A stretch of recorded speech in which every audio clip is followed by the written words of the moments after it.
Ir tikrai reikia laukti dėmių tam, kad suprasti, jog sofos audinys yra purvinas. Tikrai ne.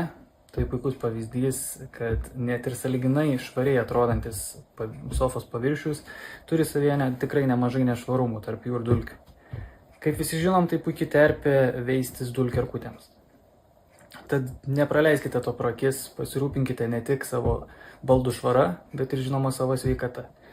Kas kalbant apie šio sezono valymus, yra labai didelis privalumas. Kaip matote, sofa ką tik išvalyta, bet jinai vos drėgna. Tad džiūvimo laikas yra tikrai trumpas. Tokios ir panašios medžiagos sofos džiūva apie porą valandų. Tad nepraleiskit progos ir pasinaudokit ją.